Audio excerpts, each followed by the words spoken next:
எங்கே போனாலுமே ஒரு கிட்டாரோட போயிருவீங்க அப்படின்னு கேள்விப்பட்டிருக்கேன். ஏன்டா கிட்டார்னாலே உங்களுக்கு இந்த பாட்டு தானடா, வேற பாட்டே ஞாபகம் வராதா? நெஞ்சுக்குள் பெய்திடும் மாமழை, நீருக்குள் மூழ்கிடும் தாமரை, சற்றென்று மாறுது வானிலை, பெண்ணே உன்னே பிழை. ஹோ, தைராய்டு ஆப்ரேஷன் நடந்துச்சு, அதனால் அவங்களுக்கு பாட முடியாமல் போயிடுச்சு.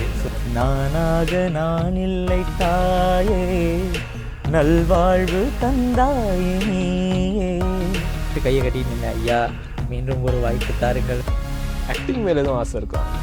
ஒரு ஃபோனில் ரீல் கூட செஞ்சதில்லை. அதுக்கு பஸ் ஸ்டாண்ட்லாம் படுத்துருந்துருக்கோம் நான், அப்பா, அம்மா. இன்னும் நான் அதை வந்து சீக்ரெட்டாக வெளியே சொல்லலை, சொல்லிட்டேன். ஐயோ போச்சு. எல்லாருக்குமே கிடைக்காது, உங்களுக்கு அது கிடைச்சிருக்கு. ஒரு ஷோவுக்கு போனால் அப்படி கொண்டாடுவாங்க. இவ்வளோ மெசேஜஸ், இவ்வளோ க்ரீட்டிங்ஸ் வரும் எனக்கு. இல்லை என் ஃப்ரெண்ட்ஸ் கால், மச்சான் உடனே வாடா, வாட்ஸ்அப் வாடா, பாரு ஒரு விஷயம் உங்களுக்கு கால் பண்ணுறாங்க. எங்களில் மாதிரி ஒருத்தர் போயிட்டு அச்சீவ் பண்ணுறது அப்படின்றது ரொம்ப சாதாரண விஷயம் இல்லை. நீலவண்ண கூற இல்லாத நிலம் இங்கே ஏது, காலம் என்னும் தோழனோடு தடைகள நீரு, மாறுமோ தானா நிலை எல்லாமே தன்னாலே, போராடு நீயே அறம் உண்டாகும் மண்மேலே.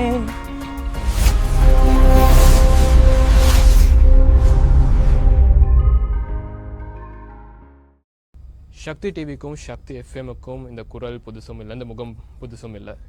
சின்ன வயசுலேருந்தே சக்தி டிவியில் ரொம்பவும் பிரபல்யமாக பேசப்பட்ட ஒரு நபர். அப்புறமா ஒரு நீண்ட இடைவேளைக்கு அப்புறமா திருப்பி இண்டஸ்ட்ரிக்கு வந்தார். திருப்பி நிறைய ஹிட்ஸ் அப்படி கொடுத்த ஒரு நபர் தான் இன்றைக்கி எங்களோட இருந்திருக்காரு. பிரகாஷ் கலைச்செல்வம் அப்படின்ட்டு சொல்கிறாங்க. பிரகாஷ் கே அண்ணா, எப்படி இருக்கீங்க? ரொம்ப நாளைக்கு அப்புறம் பார்க்குறோம், எப்படி இருக்கீங்க? எல்லாருக்கும் வணக்கம். வணக்கம் வணக்கம் அண்ணா. ரொம்ப நல்லா இருக்கேன், நீங்கள் எப்படி இருக்கீங்க? ரொம்ப நல்லா இருக்கிறேன்.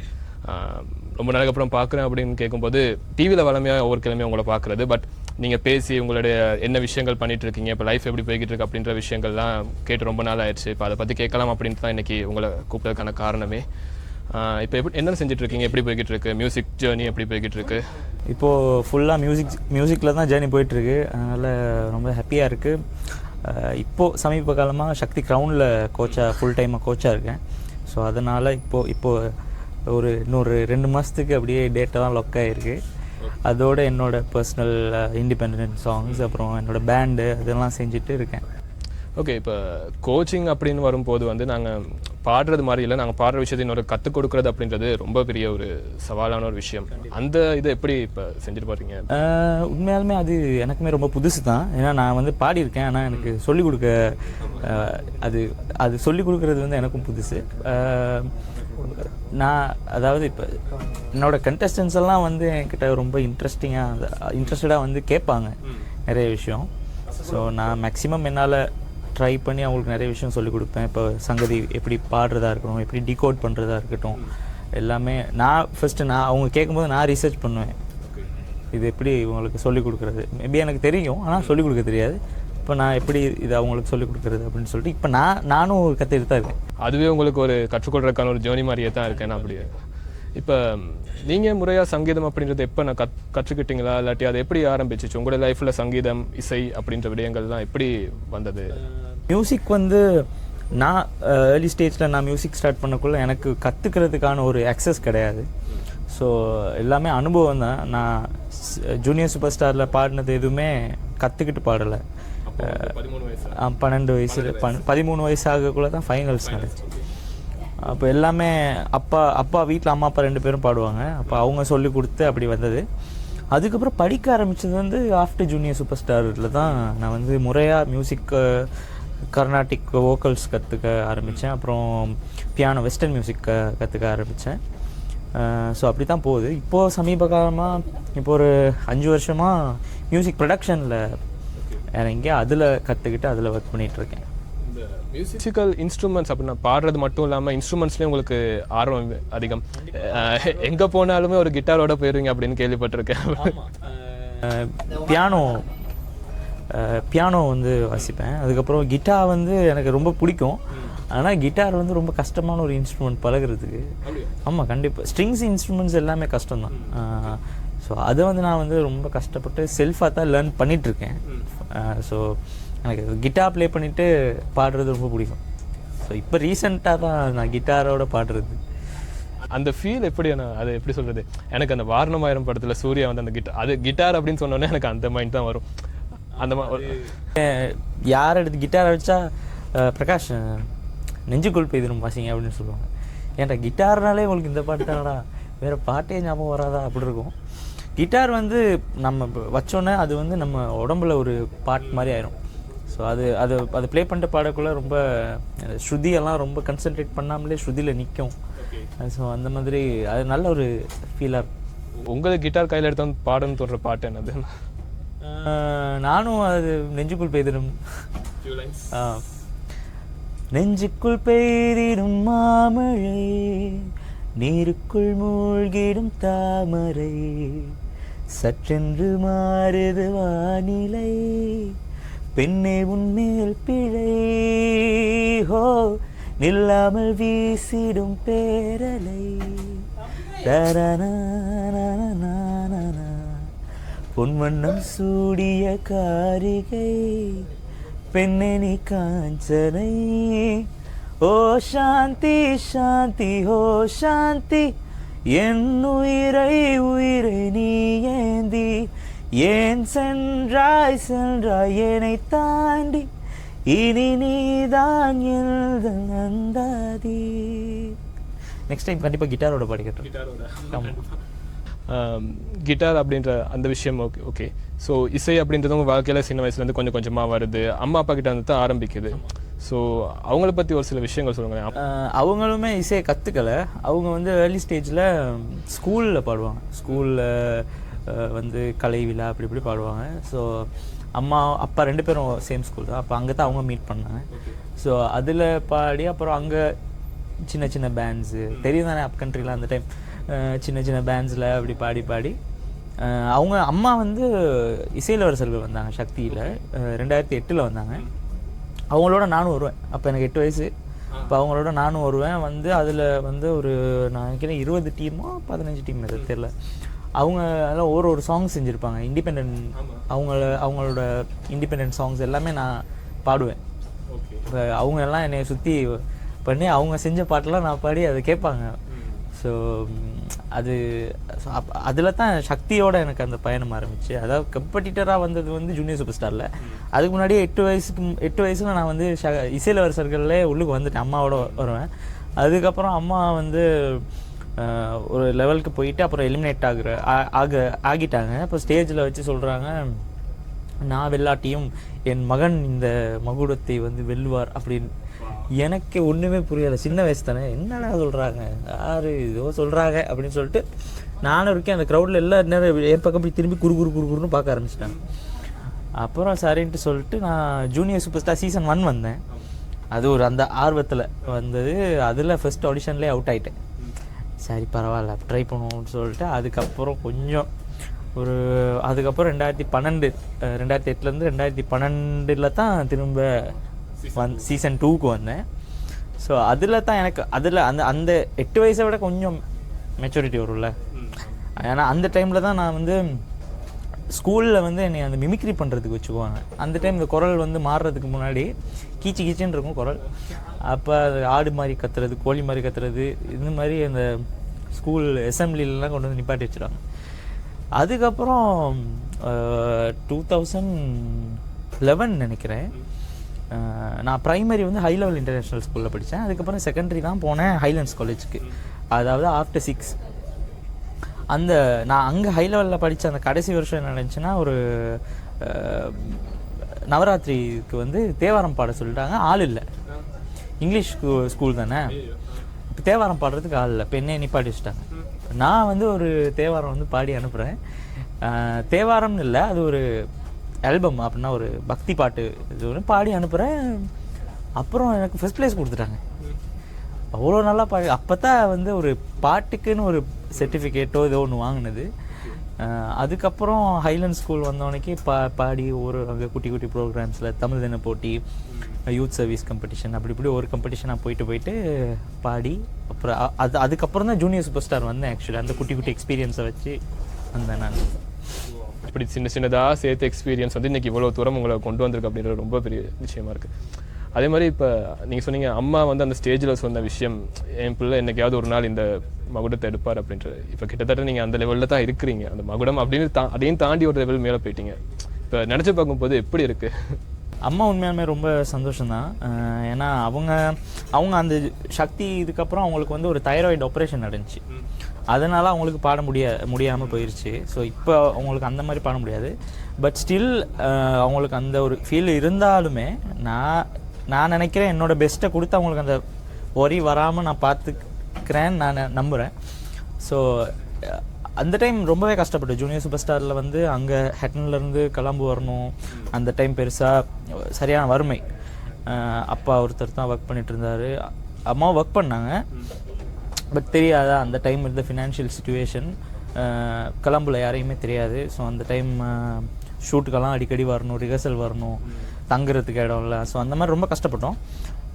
அதெல்லாம் தாண்டி அந்த ஜூனியர் சூப்பர் ஸ்டார் டைட்டில் கிடைச்சதுங்கிறது வந்து உண்மையாலுமே ஒரு பாசிட்டிவிட்டியாக இருந்துச்சு. ஏதோ நம்ம இவ்வளோ தூரம் கஷ்டப்பட்டு வந்துட்டோம், அதில் நமக்கு ஒரு ரெக்கக்னிஷன் ஒன்று கிடச்சிச்சு அப்படின்னு சொல்லும்போது அது உண்மையாலுமே ஒரு பாசிட்டிவான ஒரு ஸ்டார்ட் ஒன்று கிடச்சி. ஃபஸ்ட் சீசன் 1 நான் அவுட் ஆனாலுமே சீசன் 2 எனக்கு ஒரு நல்ல ஒரு ஸ்டார்ட்டாக இருந்துச்சு. ஸோ அதுக்கப்புறம் தான் அதுக்கப்புறம் மியூசிக்கில் நிறைய ஆர்டிஸ்டோட ஒர்க் பண்ணிட்டேன். வந்து வாய்ப்பு கிடச்சி அக்னி, சிவகுமார் சார், அப்புறம் மஹிந்தகுமார் சார், அந்த மாதிரி லெஜெண்ட்ஸ் இருக்குது, ஸ்ரீலங்கன் லெஜெண்ட்ஸ் இருக்காங்கள. ஸோ அவங்களோட நிறைய வந்து டிஸ்கஸ் பண்ணேன், அவங்களோட பேண்ட்ஸில் பாடி ஒர்க் பண்ணேன். அப்படி நிறைய கற்றுக்கிச்சு. ஏன்னா ஜூனியர் காம்படிஷனில் பாடுறதுங்கிறது வேறு, லைவில் போயிட்டு பெர்ஃபார்ம் பண்ணுறதுங்கிறது வேறு இல்லையா. ஸோ நான் வந்து ரொம்ப கிரவுண்ட் லெவலில் இருந்து தான் ஆரம்பித்தேன். ஸோ எல்லா இடத்துல எல்லா என்வாயன்மெண்ட்லேயும் பாடியிருக்கேன். பேண்ட்ஸில் கீபோர்டு வாசிச்சிருக்கேன், பேஸ் கிட்டார் வாசிச்சிருக்கேன். ஸோ அந்த மாதிரி நிறைய ஆர்டிஸ்டோட ஒர்க் பண்ணி லேர்ன் பண்ண விஷயந்தான். அதுக்கப்புறம் திரும்ப வாய்ஸ் வந்தேன் நான். ஏன்னா அதுக்கு O level கிரேட் 10 படித்த O level மட்டும் பாஸ் பண்ணிடு, அதுக்கப்புறம் நீ எதுவுமே பண்ண தேவையில்ல, லைஃப் செட்டில்னு சொல்லுவாங்கள்ல, அந்த டயலாக் தான் நம்பவே கூடாது. அது வரைக்கும் வெயிட் பண்ணேன். அதுக்கப்புறம் திரும்ப A level மட்டும் நீ எப்படி சரி செஞ்சால் அதுக்கப்புறம் உன்னை அடிச்சிக்கவே முடியாது அப்படின்னு சொல்ல ஆரம்பிச்சிட்டேன். அப்புறம் A level வந்து நான் என்ன பண்ணேன், நான் A level செய்யாமல் நான் வந்து மியூசிஷியன் ஆக போகிறேன் அப்படின்னு சொல்லிட்டு நான் வந்து கிளம்பு வந்துட்டேன். A levelக்கே போகலை. A levelக்கு போகாமல் நான் வந்து கிளம்பு வந்துட்டு நான் தனியாக தான் ஊரெல்லாம் சுற்றி தனியாக தான் நான் பியானோ, அப்போ தான் பியானோ படித்தேன், வெஸ்டர்ன் மியூசிக் படித்தேன். அதுக்கப்புறம் அந்த சாஃப்ட்வேர் இன்ஜினியர் ஆக போகிறேன் அப்படின்னு சொல்லிட்டு அதுக்கு ஒரு கோர்ஸ் செஞ்சேன். தெரியும் தானே, அந்த டைம் கொஞ்சம் மனது அலைப்பாயும். அப்புறம் அந்த மாதிரி கோர்ஸ் எல்லாம் செஞ்சுட்டு அதுக்கப்புறம் ட்ரை பண்ண எங்கள் அப்பா ஊர்லேருந்து காசு அனுப்புவார். எனக்கு இங்கே தெரியும், அங்கே பயங்கர கஷ்டப்பட்டு காசு அனுப்புவார். இங்கே செலவு கூட, ஃபீஸ் கட்டணும், சாப்பிடணும். அப்புறம் கொஞ்ச நாள் ட்ரை பண்ணி பார்த்தேன், தாக்கு பிடிக்க முடியல. அப்புறம் நான் அந்த டைமில் நான் ஒரு கடையில் வேலை செஞ்சேன், ஒரு டாய் ஷாப்பில் வேலை செஞ்சேன். அப்புறம் என்னால் முடியலை. அப்புறம் திரும்ப ஸ்கூலில் போயிட்டு கையை கட்டிட்டு நின்றேன், ஐயா மீண்டும் ஒரு வாய்ப்பு தாருங்கள் அப்படின்னு சொல்லிட்டு செகண்ட் டேர்ம்லேருந்து தான் திரும்ப வந்து நான் மியூசிக் கோர்ஸ் எடுத்து ஜாயின் பண்ணேன், கர்நாடிக் மியூசிக். ஸோ அதுக்கப்புறம் தான் ஃபுல்லாக கர்நாடிக் மியூசிக்கில் படித்து அப்போயும் நான் யூனிவர்சிட்டி யூனிவர்சிட்டி கிடச்சி போகலை. ஏன்னா எனக்கு வேணும் ஒரு கண்டெம்ப்ரரி என்ன சொன்னாங்க, டிகிரி ஒன்று இருந்தால் ஜாப் கிடைக்கும் சொன்னாங்க. அது உண்மையாக நல்ல விஷயந்தான். பட் நான் வந்து என்னோட ஓன் விஷயம் கொஞ்சம் இன்னும் பண்ணணும் அப்படின்ட்டு நான் வந்து ஒரு பெர்ஃபார்மராக இன்னும் க்ரோ பண்ணணும்னு சொல்லிட்டு நான் பெர்ஃபார்மிங் ஃபீல்டுக்கு ட்ரை பண்ணணுன்ட்டு ஃபுல்லாக இங்கே இறங்கி தான் வாய்ஸ் வந்தேன். அதுக்கப்புறம் அப்படியே நான் அந்த கன்சிஸ்டன்ஸாக அப்படியே ட்ரை பண்ணி பண்ணி பண்ணி பண்ணி பண்ணி இப்போ இங்கே வந்து நிற்கிறேன். ஆக்டிங் மேலே எதுவும் ஆசை இருக்கா? தெரியலையே, ட்ரை பண்ணதில்லை, ஒரு ஃபோனில் ரீல் கூட செஞ்சதில்லை, அதுக்கு வராது. இல்லை, ஏன்னா இப்போ நீங்கள் சிங்கர் அப்படின்றதையும் தாண்டி நீங்கள் உங்கள் ஷோவில் உங்கள் பெர்ஃபார்மன்ஸ் பார்க்கும்போது நீங்கள் உங்களுடைய ஹேர் ஸ்டைல்லேருந்து காஸ்டியூம்ஸ்லேருந்து எல்லா விஷயமே பார்த்து செய்வீங்க. ஏன்னா அவ்வளோ இம்பார்ட்டன்ஸ் கொடுத்துருப்பீங்க. எல்லாமே பர்ஃபெக்டாக இருக்கும், நேர்த்தியாக இருக்கும், புதுசாக ஏதாவது ஒரு விஷயம் இருக்கும், ட்ரெண்டியாக இருக்கும், அந்த மாதிரி நிறைய அப்படி பார்த்து செய்வீங்க. அதனால தான் கேட்குறேன், இப்போ ஒரு சிங்கராக இருக்கிற ஆளுக்கு அவங்களுடைய ஹேர் ஸ்டைல்லேருந்து பாடி இதை மெயின்டைன் பண்ணுறது அவசியமா? கண்டிப்பாக ஆர்ட் ஃபீல்டில் இருக்க எல்லாருக்குமே இது உண்மையாலுமே ஒரு முக்கியம். ஏன்னா நமக்கு வந்து நம்மளோட ரியாலிட்டி எப்படி வேணாலும் இருக்கட்டும், நம்ம எங்கேருந்து கூட வரலாம். பட் ஆஸ் அ பெர்ஃபார்மர்னு நம்ம ஒரு ஸ்டேஜில் ஏறக்குள்ள நம்மளை வந்து பார்க்குறவங்க நம்மளை ஒரு அந்த ரேஞ்சில் பார்க்கணும், அப்படி தான் நான் நினப்பேன். ஸோ நான் வந்து ஏதாவது பண்ணி என்னை வந்து ஸ்டேஜில் நான் வந்து நல்லா காட்டிடணும், நல்ல ஒரு தைரியமான ஒரு ஆளாக அப்படி இருக்கணும் அப்படிங்கிறது வந்து நான் வந்து ரொம்பவே ஃபோக்கஸ்டாக இருப்பேன். ஸ்டேஜ் பர்ஃபார்மன்ஸ் அப்படின்னு பார்க்கும்போது உங்களுக்கு ஃபர்ஸ்ட் டைம் ஸ்டேஜில் பாடின ஏதாவது ஞாபகங்கள் அப்படி எதுவும் இருக்கா? ஃபர்ஸ்ட் டைம் வந்து நான் வந்து பாடினேன் ஞாபகம் இருக்குது. 2011 சொல்லி ஒரு ஹெட்டனில் வந்து ஒரு காம்படிஷன் வச்சாங்க. ஸோ அங்கே நினச்சேன், அங்கே வந்து என் அம்மாவை காட்டி காட்டி பாடினேன். நானாக நான் இல்லை தாயே, நல்வாழ்வு தந்தாயே நீயே, பாசம் ஒரு நேசம், பாசம் ஒரு நேசம், கண்ணார கண்டானுன் சே, நானாக நான் இல்லை தாயே, நல்வாழ்வு தந்தாயே நீயே. அந்த பாட்டு பாடினேன். என்னோட அம்மா ஃப்ரண்ட் ரோவில் இருந்துக்கிட்டே அப்படியே கண்ணீர் மல்க மல்க பார்த்தாங்க. அதுதான் என்னோட ஃபஸ்ட்டு ஸ்டேஜ் பெர்ஃபார்மன்ஸ். அதுக்கப்புறம் ஜூனியர் சூப்பர் ஸ்டார் தான். ஸ்ரீலங்கா லெஜண்ட்ஸோட ஒர்க் பண்ண எக்ஸ்பீரியன்ஸ் அதை பற்றியும் சொன்னீங்க. ஸோ அது எவ்வளோ இம்பார்ட்டண்ட் அப்படின்னா, இப்போ நாங்கள் ஒரு சிறந்த பாடகராக வர்றதுக்கு வந்து நாங்கள் ஸ்டூடியோவில் போய்ட்டு ரெக்கார்ட் பண்ணுறது தவிர்த்து ஒரு ஸ்டேஜில் போய்ட்டு பெர்ஃபார்ம் பண்ணி லைவாக பெர்ஃபார்ம் பண்ணி அவர் பெரிய லெஜண்ட்ஸ் கிட்டேருந்து நாங்கள் கற்றுக்கூடாது அப்படின்றது எவ்வளோ இம்பார்ட்டண்ட் ஒரு ஆர்டிஸ்ட்டுக்கு. உண்மையாலுமே அந்த கிரவுண்ட் லெவல் எக்ஸ்பீரியன்ஸ் வந்து நம்மளை எந்த சுச்சுவேஷன்லேயுமே நம்மளை வந்து தாக்கு பிடிக்க வச்சிடும். இப்போது வந்து இப்போ இருக்க வந்து இப்போ இந்த ரீல்ஸ் வந்த டைம் இருக்குல்ல, நான் ஸ்டார்ட் பண்ண ஏஜில் இந்த ரீல்ஸ் அதெல்லாம் கிடையாது. ஸோ இந்த ரீல்ஸில் ஸ்டார்ட் பண்ணுற சிங்கர்ஸ் வந்து என்ன நினைக்கிறாங்க, அவங்களோட ஃபர்ஸ்ட் அந்த ஸ்டார்டிங்கே ஒரு பெரிய ஸ்டேஜாக இருக்கணும், பெரிய லைவ் இன் கான்சர்ட்டாக இருக்கணும்ட்டு. ஆமாம், ஒரு பெர்ஃபார்மராக பார்க்கும்போது நமக்கு எல்லா சிச்சுவேஷனுமே ஒரே மாதிரி இருக்காது. ஒவ்வொரு நேரம் நல்ல க்ரௌட், சியர்ஃபுல் க்ரௌடாக இருக்கும், ஒவ்வொரு நேரம் நல்லா பூ பண்ணுற க்ரௌட் இருக்கும். ஸோ நமக்கு வந்து எந்த டைம் எந்த சிச்சுவேஷனையுமே நம்ம வந்து தாங்கிக்கக்கூடிய ஒரு சக்தி வரும் அந்த கிரவுண்ட் லெவல் எக்ஸ்பீரியன்ஸ்லேருந்து போகும்போது. இப்போ சோஷியல் மீடியாவில் வர நெகட்டிவ் ரிவ்யூ கூட சில பேருக்கு ரொம்பவே ஹர்ட்ஃபுல்லாக இருக்கும். அவங்க வந்து அதை வந்து தாங்கிக்க மாட்டாங்க. அந்த எக்ஸ்பீரியன்ஸோட போகிற ஆள் என்ன நடக்கும், அதில் எடுக்க வேண்டியது மட்டும் எடுத்துகிட்டு தேவையில்லாதது வந்து அப்படியே விட்டுருவாங்க. அவங்களுக்கு அது ஹர்ட்ஃபுல்லாக இருக்காது. ஸோ அதுக்கு வந்து ஒரு கிரவுண்ட் லெவல் எக்ஸ்பீரியன்ஸ் வந்து கட்டாயம் வேணும். ஸோ அந்த சின்ன வயசுலேருந்து நாங்கள் எக்ஸ்பீரியன்ஸ் பண்ணி வர விஷயங்கள் வந்து பெரிய வயசில் நாங்கள் பெரிய இடத்துக்கு போகும்போது அது கண்டிப்பாக அவங்களுக்கு ஹெல்ப் பண்ணிகிட்டே இருக்கு. கண்டிப்பாக அது ஒரு பேட் எக்ஸ்பீரியன்ஸாக கூட இருக்கலாம். பட் அது வந்து ஃப்யூச்சரில் நமக்கு திரும்ப நடக்காமல் நம்ம அதை பார்த்துக்க முடியும். இப்போ உங்களோட அப்கமிங் ப்ராஜெக்ட்ஸ் என்ன மாதிரி இருக்குது, எதுவும் செய்கிறீங்களா? என்ன மாதிரி? நிறைய இண்டிபெண்டன்ட் சாங் செய்கிறேன். ஸோ என்னோடய பேண்ட் இருக்குது, பேண்ட்ஸி. ஸோ அந்த பேண்டோட நான் ஒரு ஆல்பம் ஒன்று செய்கிறோம். ஸோ இன்னும் நான் அதை வந்து சீக்ரெட்டாக வெளியே சொல்லலை, சொல்லிட்டேன், ஐயோ போச்சு, சரியா? ஸோ அந்த ஒர்க் போயிட்டுருக்கு. அதுக்கப்புறம் என்னோடய இண்டிபெண்டன்ட் சாங்ஸு வேலையும் போயிட்டுருக்கு. என்னென்னா அந்த டெக்னாலஜி அந்த சவுண்டிங் ட்ரெண்டெல்லாம் கொஞ்சம் இப்போ வர சமீப காலத்தில் ரொம்ப குயிக்காக அப்கிரேட் ஆகிக்கிட்டே இருக்குது. ஸோ அதனால கொஞ்சம் என்ன சொல்கிறது, இன்னும் கொஞ்சம் ஃபார்வர்டாக திங்க் பண்ணி ஒர்க் பண்ண வேண்டிய சூழ்நிலை இருக்குது. ஏன்னா நம்ம அதாவது முந்தி பாருங்கள், இப்போ ரஹ்மான் சாரோட காலத்துலேருந்து அனிருத்தோட காலம் வரைக்கும் எவ்வளோ பெரிய கேப் இருக்குது. இப்போ அப்படி இல்லை.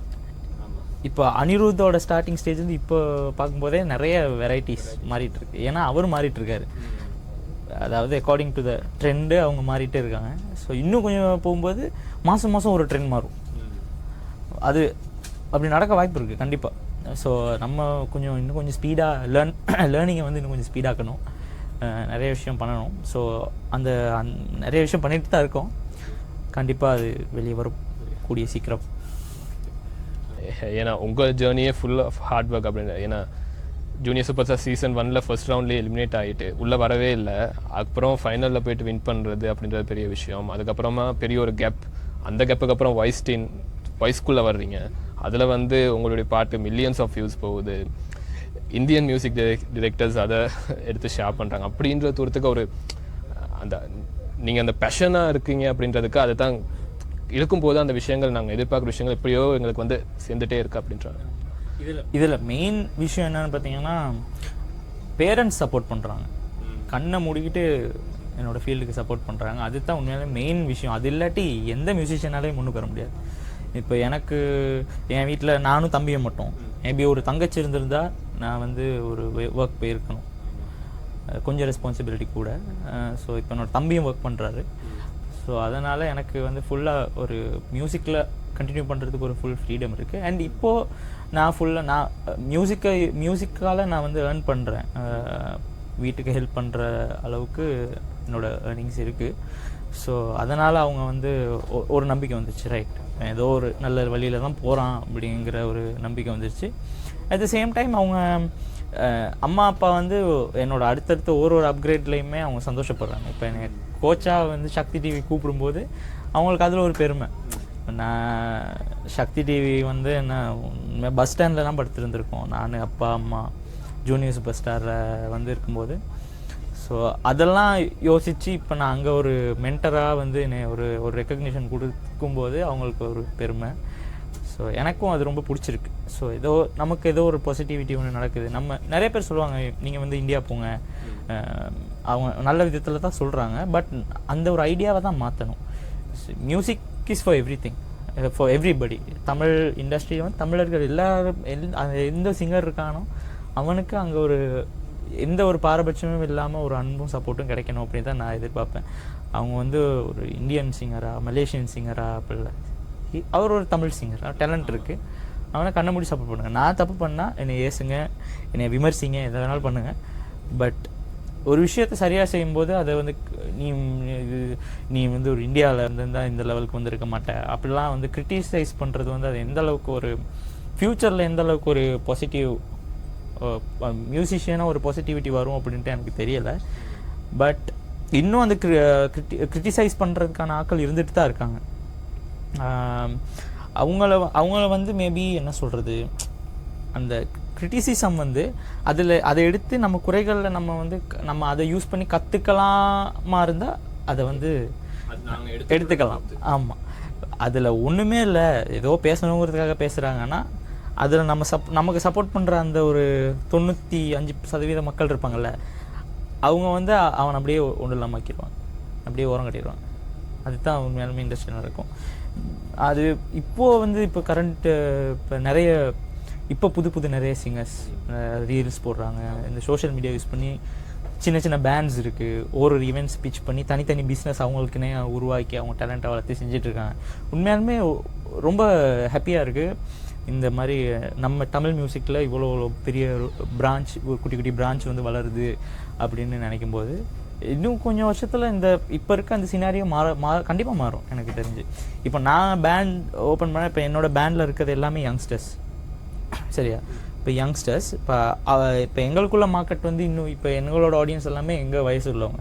அவங்கெல்லாம் இன்னும் கொஞ்சம் பெரிய ஆளாகி ஃபேமிலியோட ஷோக்கு வர டைம் வரும் இன்னொரு 5-6 வருஷம். ஸோ நாங்களும் அந்த டைம் வரைக்கும் வெயிட் பண்ணணும். ஸோ பேசிக்கலி இப்போ நாங்களும் அந்த ஒரு டைமில் தான் இருக்கோம்.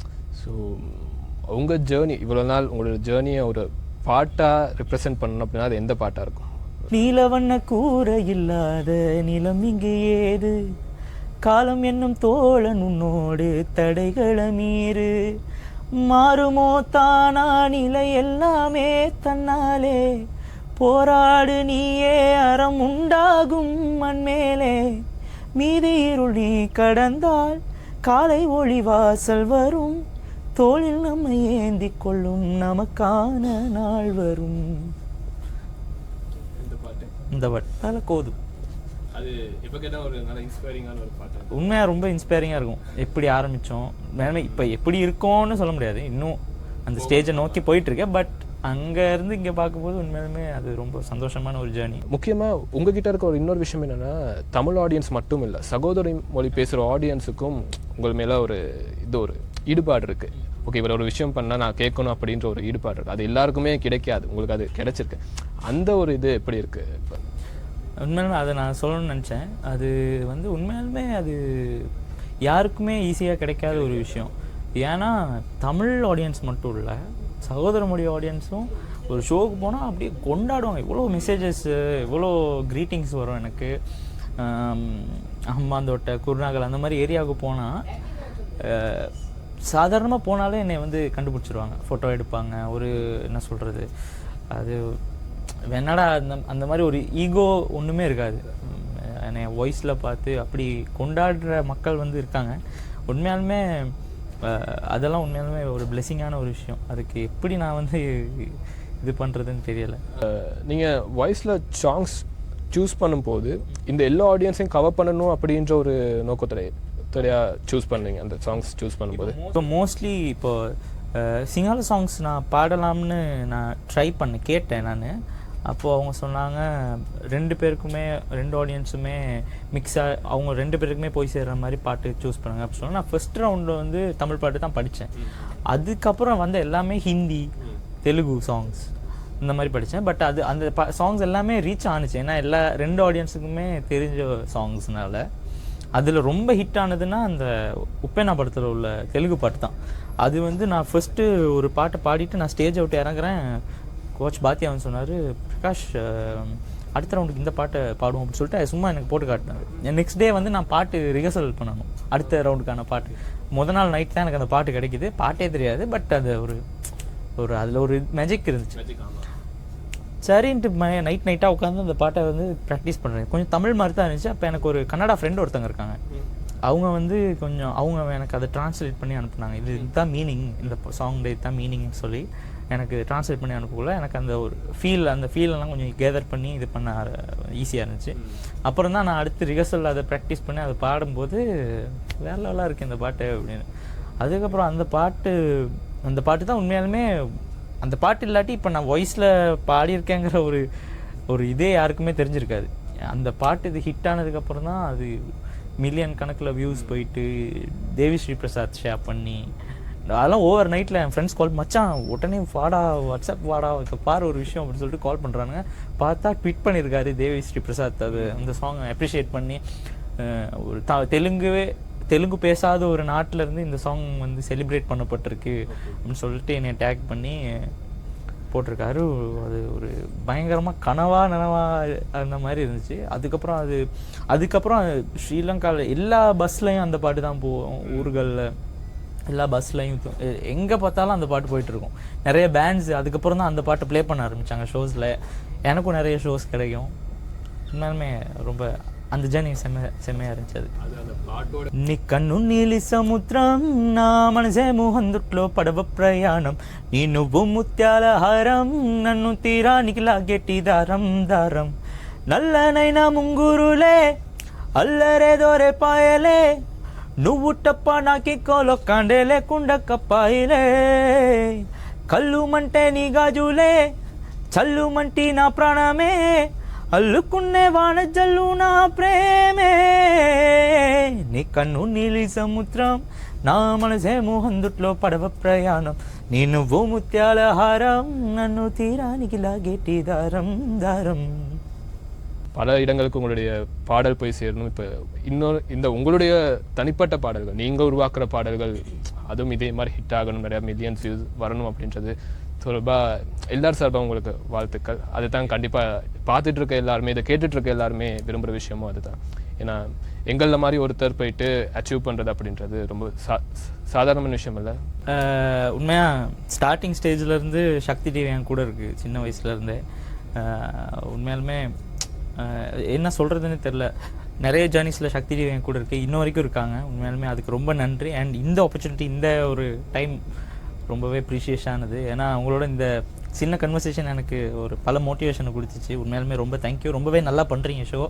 வாழ்த்துக்கள். உங்களுக்கும் அடுத்தடுத்து நிறைய நல்ல விஷயங்கள் பண்ணணும். So thank you for the opportunity. இன்னும் அடுத்தடுத்து நிறைய விஷயங்கள் இருக்குது. என்னை சுற்றி இருக்க நிறைய கலைஞர்களுக்கு வந்து மக்களாகிய நீங்கள் வந்து உண்மையாலுமே ரொம்ப சப்போர்ட்டாக இருக்கணும் அப்படின்னு நான் வந்து வேண்டிக்கிறேன். So thank you so much for the opportunity. Thank you so much.